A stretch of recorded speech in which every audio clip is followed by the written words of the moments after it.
Okay, lawn fans, you ready? I'm gonna start us off back here in the backyard with the zoysia.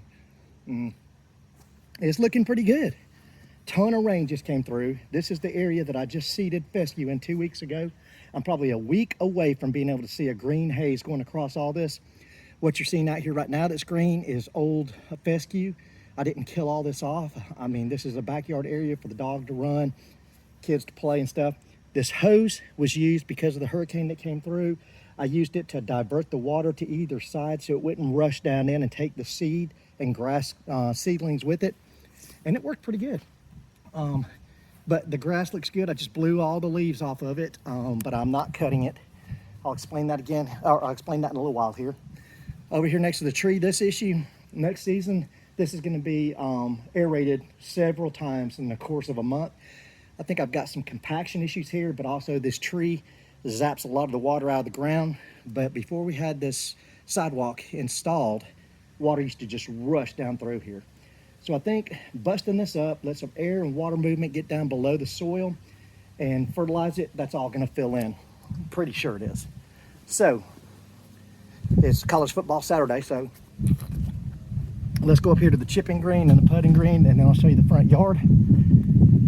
So, the chipping green is looking pretty dang good.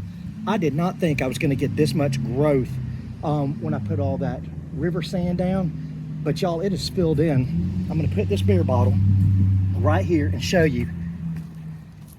That's where I went really deep with the sand to try to build this surface up, and look how much that filled in. And that's just in a few weeks time. So, and then look how thick that grass is on the chipping green. Okay, and I am actually gonna use this for chipping straight on the ground, no mat. And what I'll do is I'll start here, and as I take chunks out of that, I'll move back. Take chunks out of that, move back until I'm ready to start back over up here. I'll fill in the chip divots with sand, and it'll grow back in. Now, let's take a look over here at the putting green, and it's coming in really nice, really thick. And I did not think I would get that much growth back there in the back where I laid it in thick with river sand, but it's filled in back there.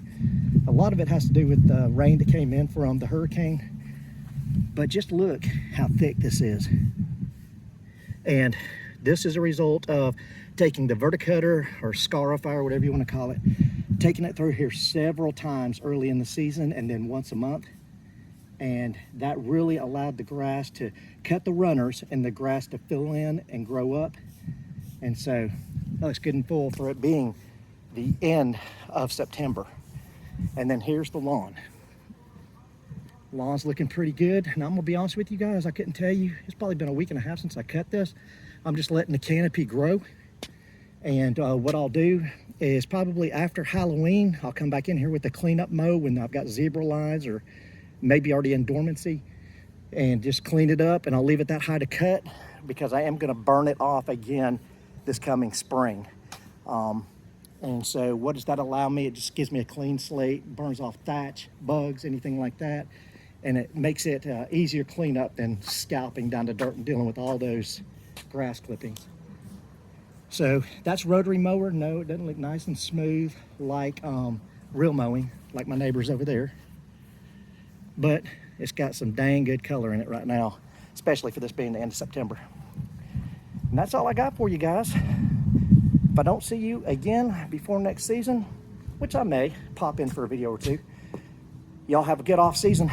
Bermuda Brian, out.